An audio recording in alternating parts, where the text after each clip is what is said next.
Assalamualaikum warahmatullahi wabarakatuh. Waalaikumsalam warahmatullahi wabarakatuh. Apa kabar hari ini Pak? Alhamdulillah sehat. Bu gimana? Alhamdulillah sehat. Ya. Begini Pak, saya Abis Pramita bersama rekan saya Ibu Feli Faizi ingin meminta waktu Bapak untuk mewawancarai Bapak sebagai pimpinan atau kepala sekolah di sini di SMK 1 Enam. Iya betul. Begini Pak, karena di sini terkait dengan tugas kami di pendidikan guru penggerak, saat ini kami sedang melaksanakan atau mempelajari modul 3.1 mengenai analisis kasus. Jadi di sini analisis kasus yang akan segera diselesaikan ini ada tiga bagian. Yang pertama itu paradigma dilema etika, kemudian prinsip dilema etika, dan 9 langkah pengambilan dan kemudian keputusan. Tentunya Bapak sebagai kepala sekolah selama ini banyak menghadapi atau menemukan kasus-kasus yang nantinya Bapak akan mengambil sendiri keputusan-keputusan atau kebijakan-kebijakan dari Bapak tentunya sebagai kepala sekolah. Bagaimana Bu Kelly? Kita langsung saja. Ya Pak, mungkin kami ingin tahu selama ini bagaimana Bapak mengidentifikasi kasus-kasus yang merupakan dilema etika atau pendidikan moral yang terjadi di sekolah ini. Bapak selaku pimpinan, bagaimana Bapak untuk mengatasi itu semua? Jadi tentang dilema etika Jadi memang sebagai pemimpin memang hampir setiap hari menemukan kasus. Jadi contohnya apalagi dalam proses pembelajaran, misalnya pada suatu ketika kadang-kadang guru-guru kita lebih mementingkan kepentingan pribadinya daripada kepentingan pekerjaan atau dinas. Ini sudah cukup dilema sekali ya, walaupun kita memberikan memanggil mereka, tapi kita juga harus memikirkan di mana dia tentang kepentingan kepribadiannya. Jadi di sini contoh ada seorang guru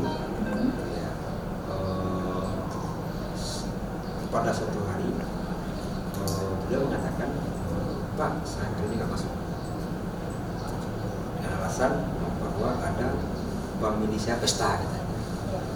Jadi kita sebagai pimpinan, kita memang harus mengambil sebuah keputusan. Kita analisa memang apakah dia memang harus ikut ada dalam kegiatan tersebut atau bagaimana. Jadi kita coba analisa bagaimana kalau betul-betul dia guru ini yang dibutuhkan oleh keluarganya untuk mengambil kegiatan tersebut, makanya kita juga akan memberikan keputusan secara kemanusiaan ya. Artinya memang dia yang menjadi pokok atau tulang punggung di keluarganya untuk melaksanakan hal tersebut. Kita juga menganalisa. Jadi artinya dengan catatan si guru ini tidak meninggalkan pekerjaan rutinnya. Jadi kita analisa, kita memang sebelum kita ambil keputusan, kita panggil si guru tersebut. Kalau memang Bapak atau Ibu ingin menjalankan tugas, yang ini jangan korbankan, silakan jangan korbankan. Jadi artinya silakan ini sudah sama bagaimana caranya, apakah Bapak kasih tugas atau dikasih ganti atau bagaimana. Jadi memang kita selaku pemimpin ini memang sangat berat. Kadang-kadang kalau kita tidak memberikan izin, kadang-kadang beliau mengatakan kita sebagai pemimpin secara otoriter ya. Jadi itulah selama kita hadapi. Lagi dah. Di sana ada rasa kepedulian yang muncul. Ya, rasa kepedulian. Berarti kita peduli sebagai sesama manusia ya. Kita juga punya perasaan, nggak mungkin kita memaksakan. Memang sih ada aturan, kita juga nggak boleh melanggar aturan karena kita udah digaji gitu. Kita udah tergadai nih ke pemerintah ini ya. Kita harus juga melaksanakan pekerjaan kita dan kita juga harus memikirkan tentang sosial seseorang. Jadi kita nggak ingin nanti karena kita tahan itu nggak terlaksana ya, tugas sosialnya. Makanya kita tentang kepedulian. Penting ini rasa keadilannya terhadap anak tidak disampaikan. Ya betul, makanya tadi dipanggil Nalisa, berapa sih kepentingan dia harus hadir di tempat itu. Tapi kalau memang dia memang hadir, kita sebagai pemimpin ya harus memberikan sebuah keputusan dengan catatan tidak boleh merugikan tugas pokok, tidak boleh melalaikan tugas pokoknya, gitulah. Tapi itu namanya kepentingan yang sama-sama benar ya. Iya betul ya. Sama-sama benar. Karena nggak ada yang melanggar, ya nggak ada yang melanggar di sana. Jadi kalau secara ininya pun kita kalau seandainya ada yang menanyakan, memviralkan, ini nggak ada yang melanggar.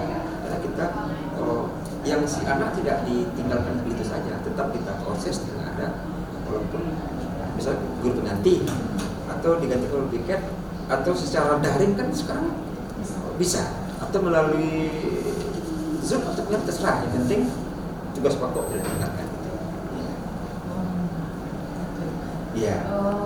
Mungkin selama ini dalam Bapak mengambil keputusan itu apa tantangannya biasanya? Keputusan Anda, tantangan tertentu Bapak mengambil keputusan yang tepat untuk Bapak? Oh banyak Bu, banyak ya, sekali tantangannya. Kadang-kadang kita harus bentrok dengan yang minta ingin minta keputusan. Jadi artinya kita sebagai pemimpin kita juga harus memikirkan mana yang terbaik untuk guru. Jadi artinya kalau memang betul bisa tidak dirugikan tugas pokoknya kita berikan. Tetapi kalau udah udah mengabaikan tugas pokok, tidak, kita memang harus berat memberi keputusan. Jadi kalau kita berpesan aja kepada guru-guru kita, kalau ada yang minta izin segala macam, makanya kita memang harus selesaikan tugas pokok dulu. Penting sehatnya satu Bu, yang penting kelas aman ya, enggak kelas aman, anak aman ya silakan, tapi dia pergi kelas aman enggak bagus. Jadi artinya memang tantangan itu pasti ada ya. Kadang-kadang kalau kita terlalu tidak memberikan keputusan kepada seorang, dia melakukan kriteria segala macam. Makanya kita sebagai pemimpin memang harus mempunyai tingkat kesabaran yang tinggi ya. Itulah, kalau kita nggak sabar mungkin jadi sebagai pemimpin itu memang harus mempunyai kontrol emosi ya. Begini Pak, kalau untuk prosesnya atau prosedurnya, adakah misalnya seseorang di sekolah ini yang bisa dapat diberikan juga untuk pengambilan keputusan itu, atau prosesnya langsung ke Bapak? Biasanya gini, karena di sekolah ini kita juga mempunyai suruh wakil, memang sebelum kita berkeputusan biasanya kita diskusi dengan wakil kita. Kalau memang nggak bisa lagi diambil dengan bersama, ya pasti kita sendiri keputusan. Tapi rata-rata alhamdulillah sini biasanya kita ambil diskusi bersama, kita pikir bersama dengan para wakil atau kontrol tentang mengambil keputusan. Tapi kalau memang nggak ada jalan seperti ini, masalah kita selalu pemimpin untuk mengambil keputusan tersebut.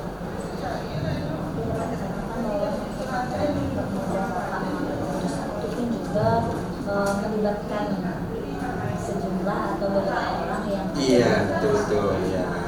tidak langsung melalui prosedur gitu ya. Ya prosedur, tapi kalau memang nggak ketemu juga keputusan tersebut, makanya kita selaku pimpinan akan menunggu keputusan sendiri. Tapi saya masih bisa kita bicarakan, diskusikan dengan para wakil kita atau pimpinan. Kalau memang nggak ketemu ya kita sendiri. Jadi ada lagi kira-kira? Iya. Pak, kalau seperti penyelesaian kasus yang sudah Bapak ceritakan tadi, Iya. kalau kita refleksi ulang, ini biasanya akan ada hal-hal yang tak terduga nggak Pak dari yang lain? Bapak ini. Oh ada juga Bu, ada juga yang namanya manusia ya. Kadang-kadang dia mengatakan apa namanya, dan ya si si A Pak izinkan, saya nggak izinkan. Nah ini kadang-kadang ada ketemu di lapangan gitu ya, mentang-mentang si A minta izin, Bapak kasih, ini nggak Bapak kasih, tidak. Itu kan cuma tantangan, tetapi kita tidak ada membedakan antara sesama guru. Jadi artinya kalau memang itu menurut nilai kita itu utuh, dia kita berikan. Tapi kalau memang itu bisa di cancel, contoh dia harus jam ini untuk minta izin, kita coba bisa kan digeser sedikit. Tapi kalau memang nggak bisa, kita analisa. Tapi contohnya banyak lah. Kadang-kadang orang kan menilai dari satu sisi pandang aja, ya, bukan dia menilai dari semuanya. Kadang-kadang si A ini memang kepentingan kadang-kadang kan nggak sama kepentingan orang, tapi itu dilema sesama rekan-rekan yang lain, dia menilai hanya satu sisi pandangnya. Jadi tantangan itu pasti ada. Jadi mungkin pertanyaan yang menutup ini menyimpulkan semua. Iya. Kira-kira dari beberapa macam kasus yang sudah kita selesaikan, ada keputusan kebijakan, pembelajaran apa rasanya yang bisa Bapak petik dari pengambilan keputusan tersebut? Kalau dikaitkan dengan pengambil pengalaman atau pengambilan keputusan sesuai dengan nilai. Iya.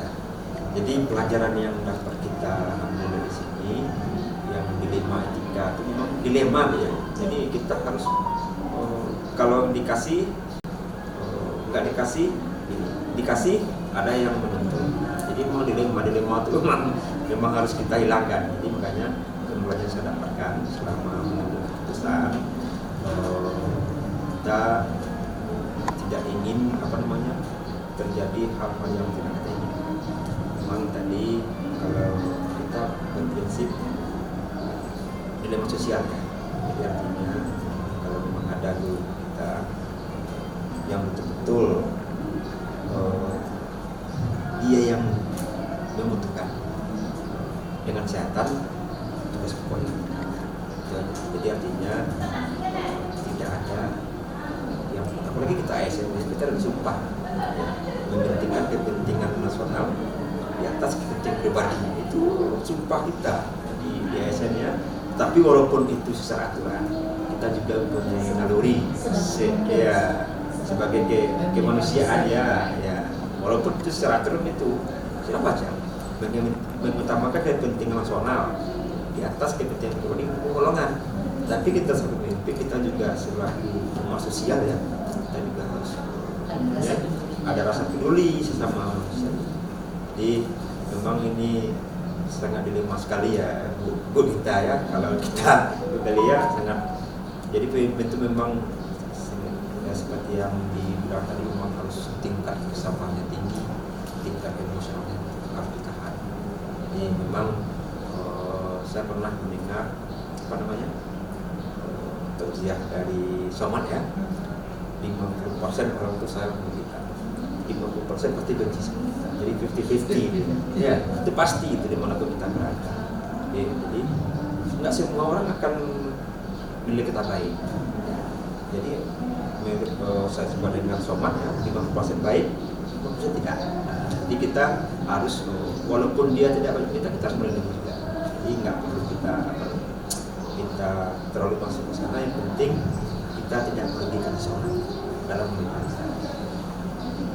Ada lagi Kelly? Ada banyak pelajaran yang kita dapat dari Bapak bagi dirinya, misalnya saya sebagai pimpinan sekolah. Mudah-mudahan nanti Ibu juga bisa naik ke jenjang lebih tinggi dan juga akan mengambil sebuah keputusan ya. Gimana caranya dilema tersebut. Makanya di sini sangat istilahnya excited sekali belajar di modul 3 ya Kak Kelly ya, untuk bagaimana caranya nanti agar persiapan kita. Iya. Jika nanti ada kesempatan ya, kita jadi pimpinan, bagaimana caranya kita menjadi pimpinan yang bisa mengambil keputusan dan Ya betul sekali. Yang tidak merugikan orang ya. Dan juga tidak merugikan tugas pokok. Coba kamu dulu. Jangan. Ada tegang ya Pak.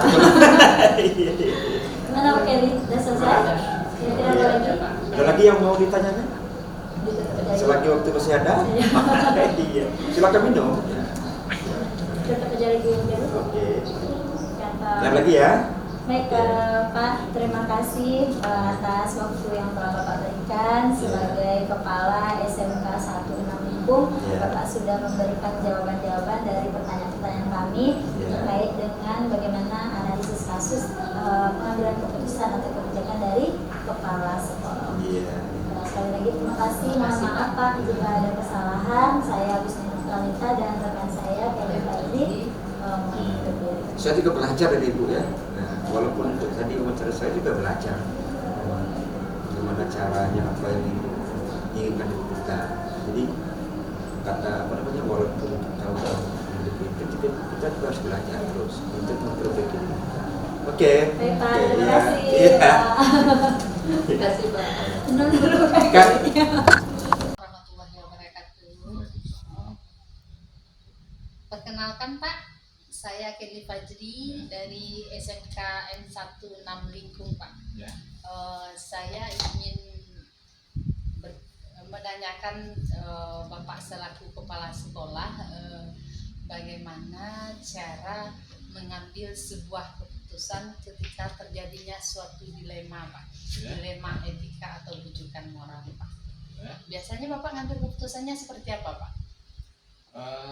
Itu bermacam-macam caranya. Itu mengatur dulu apa permasalahannya. Oh, tergantung permasalahannya Ya. Pak. Biasanya apa contoh salah satu masalah yang Bapak tangani Pak?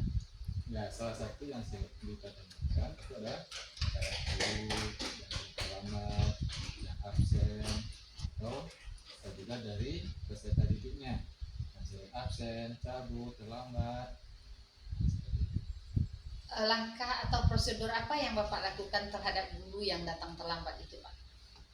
Guru yang datang terlambat atau yang tidak datang sama sekali, Ya. itu langkah yang kita lakukan itu dilakukan pemanggilan. Ya, misalnya kita datang 1 kali, 2 kali, atau terlambat terlambat 1 kali, besok juga terlambat, lakukan pemanggilan. Kenapa tidak terlambat? Nah, sebelum melakukan pemanggilan, tentu permasalahannya diketahui dulu sama guru tiket, sama guru belakang. Berarti kita identifikasi dulu ya Pak ya. Ya, kita identifikasi dulu Apa permasalahan. penyebab guru ini datang terlambat? Ya. Sebelum kita panggil, kita sudah punya bahan dulu. Sudah punya data-datanya dulu ya Data-datanya Pak dulu. ya. Nah, nanti kita tinggal mencocokkan pas saat dia dipanggil. Biasanya Bapak mengambil keputusan ini apa yang lebih efektifnya? Bagaimana caranya yang lebih efektif Bapak mengambil keputusan terhadap guru Bapak yang terlambat ini Pak? Setelah Bapak dengar masalahnya, setelah Bapak identifikasi, setelah Bapak panggil, gimana biasanya Bapak mengambil keputusan Pak? Ya, itu keputusan yang akan kita ambil itu tergantung besar kecilnya permasalahan keterlambatannya. Kalau alasannya sebenarnya maksudnya itu logis ya, atau alasan kemanusiaan, bisa kita terima, tapi kita berikan masukan untuk kedepannya supaya bisa minimalisir supaya tidak terulang. Atau alasannya cuma karena kemalasan, atau kelalaian, itu akan kita lakukan tindakan yang lebih keras lagi. Contohnya memberikan surat teguran atau dikasih SP1. Nah, teguran keras. Untuk mengambil keputusan ini ya Pak ya, berarti kalau seandainya sering dilakukan, sudah dipanggil, tentunya Bapak akan memberi teguran. Ya. Kalau Bapak beri teguran atau SP ini, apa tantangannya Pak? Tantangannya sebenarnya ini kan suatu alasan kemanusiaan. Ya, seandainya tidak kita berikan surat teguran ini, tentu tidak memberikan efek jerah kepada dia. Kalau kita tidak kita berikan jerah, kalau kita biarkan hanya sekedar lisan-lisan, nasihat-nasihat, kadang-kadang diabaikan. Jadi kalau sudah diberikan 1 kali teguran pertama, ini masih diulangi lagi, perlu kedua, masih ulangi perlu ketiga, masih diulangi kamu perlu ya 6 jam memberikan sanksi yang terberatnya itu 6 jam. Alhamdulillah sama ini belum ada yang 6 jam. Berarti Bapak masih mempertimbangkan rasa kemanusiaan ya Pak ya, Ya. rasa care dan rasa peduli terhadap guru Bapak. Ya, sebenarnya kita tidak mau keras, tidak mau memberikan yang keras. Tapi karena ini adalah salah satu aturan yang harus kita tegakkan, jadi kita harus mengesampingkan rasa kasihan tadi, rasa iba tadi. Biasanya Bapak menyelesaikan kasus itu atau dilema suatu masalah itu apakah ada batas waktu tertentunya Pak? Misalnya Bapak seperti guru tadi dalam 1 minggu ini harus selesai, 2 minggu atau berapa, ada apanya Pak, rentang waktu yang harus atau jadwal tertentu yang Bapak tetapkan sebagai seorang pemimpin di sekolah ini? Ya, tentu ada. Jadi kita harus memberi waktu, misalnya paling lama misalnya dalam bulan itu, dalam 1 bulan masalah ini baru bisa clear. Jadi tidak terlanjut, jadi anak pun tidak dirugikan dengan tidak akhirnya. Kalau seorang guru tidak hadir, secara otomatis anak sering berkeliaran. Berarti kita Ada batas waktunya. batas waktu juga, kita mempertimbangkan kepentingan umum daripada kepentingan pribadi ya Pak ya. Terima kasih Pak. Mungkin apalagi Pak faktor-faktor Bapak mengambil keputusan ini ada enggak? Jadi bantu yang Bapak mengambil, Bapak dibantu oleh teman misalnya, ada saran dari teman memang menyelesaikan dalam sebuah keputusan ini Pak? Ada. Walaupun keputusan itu tetap di tangan kepala, yang melibatkan kepala, tetapi kepala tidak ya harus berkoordinasi ya dengan pihak-pihak tertentu, misalnya apakah atau ketua PLTU ya berkoordinasi, karena gurunya sebelum kita mengambil keputusan yang sifatnya ya tegas dan keras. Kalau masih sifatnya ringan itu masih yang sebenarnya. Jadi ada pihak-pihak tertentu yang dilibatkan. Ada pihak-pihak tertentu. yang dilibatkan. Berarti kasus yang tadi Bapak tangani itu kasus keadilan lawan kemanusiaan ya Pak ya, Ya. di mana rasa tidak adil terhadap anak Ya. yang tidak belajar, Ya. sementara Rasa kemanusiaan. rasa kemanusiaan kita terhadap guru tersebut. Ya. Ya, dalam mengambil keputusan Bapak melakukan prosedur, Bapak identifikasi dulu, Identifikasi. Bapak cari tahu dulu kebenarannya, Ya. Bapak uji dulu kebenarannya, Ya. apakah benar yang guru lakukan ini atau tidaknya. Ya. Nah, Terima kasih. Berarti kita cari tahu dulu ya ya kita Pak cari ya, dulu permasalahan. baru untuk mengambil keputusan. Ya. Biasanya setelah Bapak mengambil keputusan ini apa refleksinya Pak? Adakah perubahan terhadap guru ini Pak? Ya, ada. Karena perubahan itu secara otomatis 100% guru pasti berubah. Ada Pasti perubahan. berubah. Dia datang awal, gak terlambat, selalu rajin sekolah, ya. Tapi ya kadangkala ada ya kelemahannya seperti ini. 1 tahun ini yang memang tidak rajin, tidak ulang kesalahan. Tetapi tahun berikutnya, kadang-kadang ada diulangi lagi. Tetapi sewaktu kita cepat kita pintasi,